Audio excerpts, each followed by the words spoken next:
Okay, so what I'll probably talk about is... Yeah. Are we live? Right. Oh! Hello. Hey, beautiful Minnesotans. Mwah. Thanks for watching Ask Nancy with Nancy.Yang. Remax Results, the best realtor in the Twin Cities.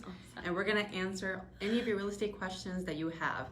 So if you're new, welcome. If tell a friend about Nancy.Yang's Facebook page. Follow so you can see the upcoming virtual open houses that are happening. They're really, really cool.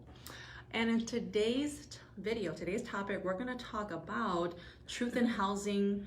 What is truth in housing? Repairs. Hey, Allie. Hey, Allie. Hi. Truth in housing repairs. It's a thing that happens with if you buy or sell a house. It's very important. So before we get to truth in today's topic, we're going to do the 5-star Zillow review of the day. I'll hold on to this. Yeah. And if you like, do you see our house? If you like it, comment yes. If you don't like it, comment no too. But always comment, even in the replay. We'll always see your comments. The 5-star Zillow review of the day is from Chris Krizel 4. Chris Krizel. Krizel. Yep. Chris Krizel. Okay. Hi, Chris. Hey, Chris. Thanks for watching. First, ask yourself, who do you trust the keys of your house to? Ooh. Next, realize the gravity of the home buying or selling as a financial decision. The help you get with a realtor will determine the quality of life for several years or more, perhaps even up to retirement. Yeah.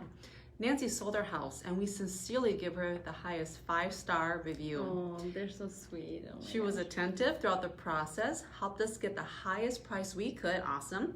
Nancy has the good network of contractors to help with any repairs that we're going to talk about. Things that come up with inspection. Oh my gosh, good timing. Yeah, great timing.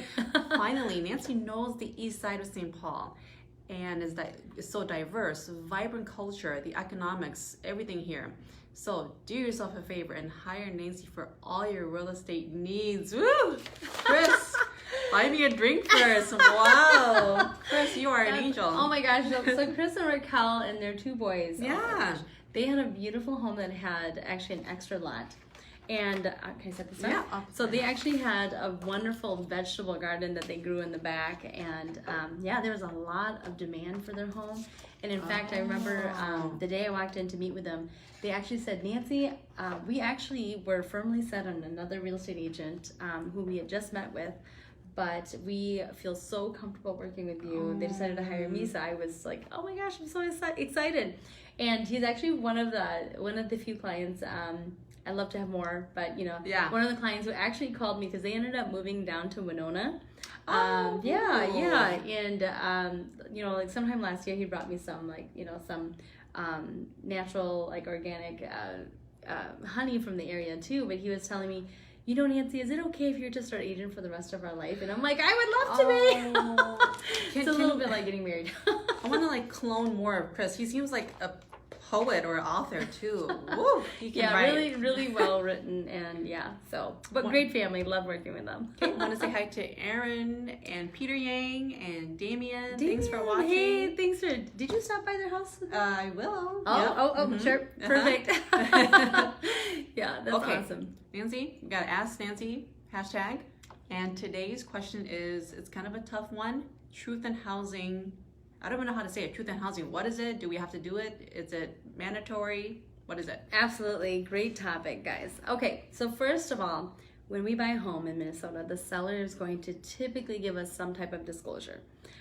If they lived in the home, they're going to give us a full 12-page disclosure that told us everything that they've ever done in the home, such as have they moved any walls without, structural, load-bearing walls. Have they done any work without pulling permits? Are there mice in the house? That kind of information. That's right. Mm-hmm. Yep. Now, one of the requirements, depending on the city, the municipality that you're in, is that the city may require that you essentially have a truth in sale of housing report done, commonly referred to as real estate people refer to it as a TISH, truth in sale of housing. Okay. Now, it's not required in every city. However, it is required in Minneapolis, St. Paul, Bloomington, St. Louis Park, to name a few. Maplewood for sure. Oh, say that. Yep. Oh, sorry. Okay, which cities have it? Which cities don't have it? So I'd have to go through the list, but Oh, yeah. specifically Minneapolis, St. Paul, those were kind of the big ones. Minneapolis, St. Paul. Yep. Right. In addition to that, like City of Bloomington has one. I'm working with a client in South St. Paul right now, and they have a time. They call it a time of sale, but essentially it's basically a seller required. Like the seller has to pay for this report, and this report is furnished in addition to the disclosures from the seller to every single buyer. That way you have a good idea of what you're getting into. Hence the name, Truth and Sale of Housing. Right? Okay. Yep. So now keep in mind, this inspection does not replace your normal home buyer's inspection. Okay. Right. A normal home buyer inspection is, inspection company will be there for 2 to 3 hours. This is a pretty much kind of a quick, like 15 to 20 minute inspection. Okay. The inspector has a list of items that they cover. They go room by room, and then they do identify a few things that potentially could be, essentially that the city considers hazardous, right? So in the city of St. Paul, the Truth and Sale of Housing report is really more of a buyer beware. This is kind of what's in the home. Okay. The only requirement for the seller is essentially that they need to have at least one hardwired smoke detector within, so in the home. Because a lot of people love to I put the lock. I know you do. Everybody takes the battery out while we're cooking. While it smells. Yep, exactly. However, so they require one hardwired smoke detector. We probably have to look up a statistic, but I believe that there are a lot of a lot of people will take that smoke detector out and never put it back again. Yeah. So anyway. But in the city of Minneapolis, for instance, they do have a pretty lengthy report. So like in St. Paul, the report's 4 pages. Minneapolis. Yep. The city of Minneapolis wants to be extra sure that, the home is safe. So typically I see like 12 to 13 page reports. Oh my gosh, that's so many. And I live in Minneapolis. Yep, Okay. yep, exactly. So, what I did was I kind of compiled, I was able to pull a great pamphlet from their site to kind of share with you guys today. All right. And so there's a couple common repairs that we'll talk about. And the reason why it's important to review a Truth in Housing report is that if there's one available, we want to make sure that we kind of know before we make an offer if there are any hazardous items that we need to really be concerned about. And since I live in Minneapolis, I would like to see it, and maybe I could repair ahead of time. The Truth in Housing inspector does come, so I don't know, it makes it less shocking. It's kind of that, what is that old adage saying an ounce of prevention is worth a pound of cure? Yeah, so it's much better to get it addressed prior to a buyer catching it during an inspection or something, okay? So, some of the most common items are that there are, like for instance, your heating system, there'd be some check valves that are missing, or relief valves, specifically for the furnace and the water heater. If the venting for the furnace is done improperly, like say for instance, if it's missing the appropriate number of screws in the venting itself, usually they're going to require that you have those issues addressed, and we typically would need a specialist, a heating and ventilation, air conditioning specialist. Okay. Great time to do a shout out to HVAC? Yep. People? So I'm going to shout out Nancy.Yang, and he runs Pinnacle HVAC actually, because the R is for refrigeration. What? Yeah, so he's... Okay, say that again. Yeah, so it's Pinnacle HVAC. Pinnacle HVAC. -R. Mm-hmm. But, Sai is, he's an amazing, he's actually one of my clients, so I helped him and his wife buy their home, and they live in Oakdale. But Sai was actually doing and I don't know if he wants me to mention this, but especially during the whole coronavirus, where everybody's staying at home, I think one of the things he was doing is for people who were really in need, he was offering, like if their furnace was out, he was going out and helping out for free. There's a special place in heaven for you. That's great. Yeah. That's so wonderful. Yeah, he just does so many amazing things. I mean, a friend of ours that owns a restaurant, Cups and Cheers, over in St. Paul. One day we had stopped in for a beer at the bar, and Sai comes walking out the back. I'm like, what are you doing here? And so he was helping them out with the refrigeration, which was super cool. Awesome. Yeah. Okay, we're gonna tag Sai for sure. Okay, with Pinnacle. Yep, definitely. But again, a lot of times the city of Minneapolis, for instance, will actually make a list of items that are going to require repairs by permit. And so you definitely need to have a company like an HVAC company essentially come in and address those issues for you. Other things that typically are a red flag for the buyer's loan, in addition to inspections, are going to be if you, like in your basement, for instance, or sometimes in your attic, if you've got a junction box where essentially there should be a light. Or maybe an outlet. If it's just open and either you got wires hanging out, those should be properly terminated and covered, just to make sure that nobody gets hurt or electrocuted. Okay. I'm thinking of like a silver box that's just kind of so usually a silver box, usually in the ceiling or somewhere, down in your basement. I would say that it's you wouldn't think about it because we all just live in our homes and we're not concerned about places like that, but it's amazing the number of times they uncover just open junction boxes that need to be properly terminated and covered. So that definitely is going to be repair that's going to be required. And a lot of first-time home buyers are going to find that will get called out as well. If somehow we missed it during an inspection and the appraiser happens to see it, it's something that's going to have to be addressed. Okay, really quick, I want to say hi to Sue Ren, Paul Moa, Joanna, Moa Yang. Hi, thanks for watching on your lunch break. Yep, thanks for watching. All right, so truth in housing. Let's see here. Some of these I'm just thinking, I'm trying to stick to ones that are easy to explain, okay? Okay. Yes. Exposed wires, we talked about that. Uncapped gas lines. So, okay. Yeah, I would say, like, say for instance, if you had a gas dryer, and you decided you wanted an electric, or because actually it's cheaper to buy an electric dryer, but I have a big family, so I need a gas dryer. Like that's what I need to be able to dry all of our clothes quickly. Okay.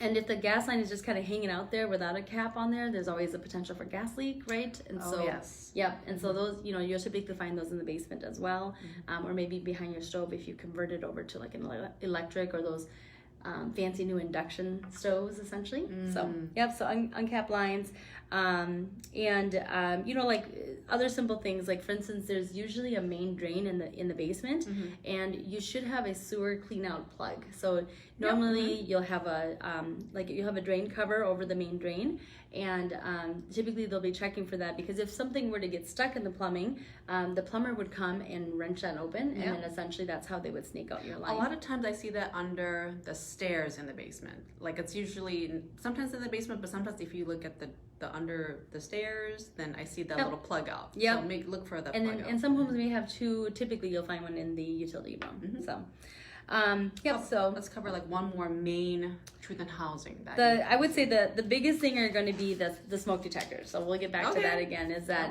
so smoke detectors are generally required within 10 feet of bedrooms and on each level of your home as well. Some people, like for instance, right now, new construction homes, smoke detectors are typically all hardwired, and then they hook them all together in one system in all of the bedrooms. So you'll have one in each bedroom, in addition to within 10 feet of the bedroom, so typically in the hallway.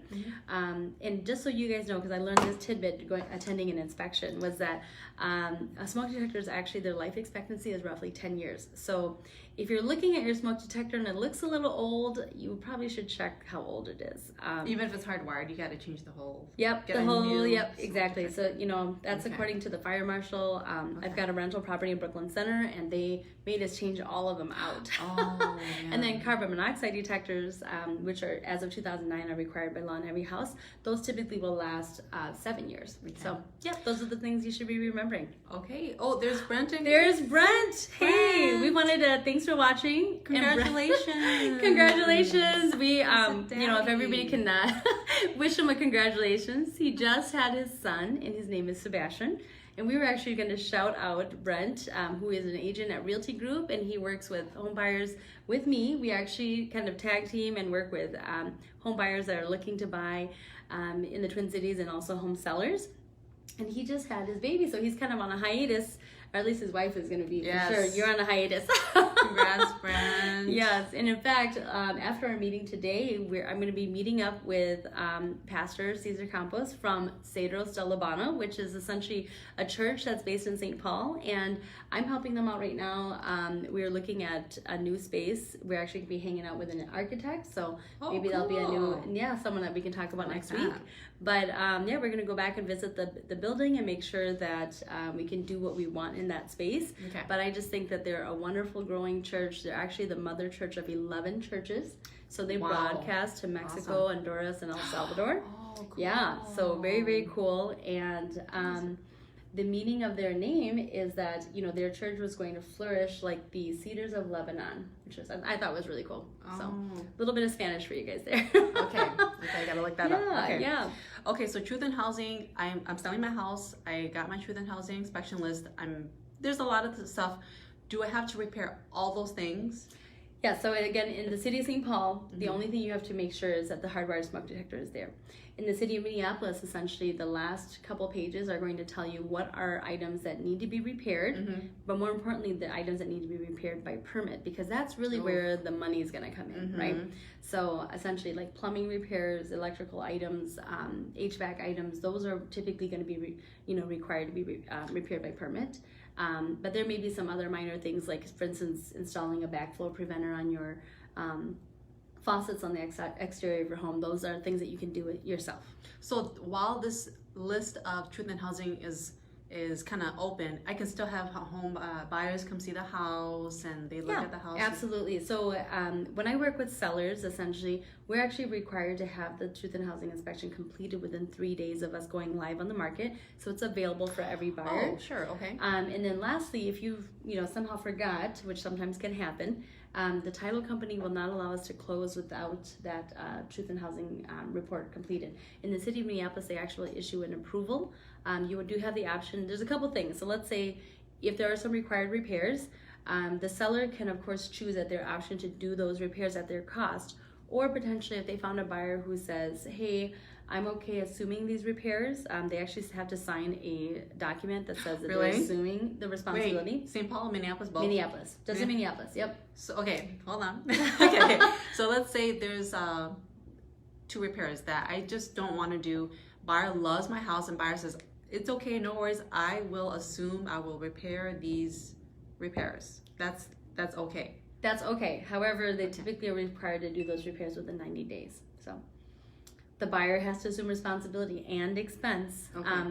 Of course, there could be something negotiated in the sales price. Like say the repairs are going to cost $500 or something.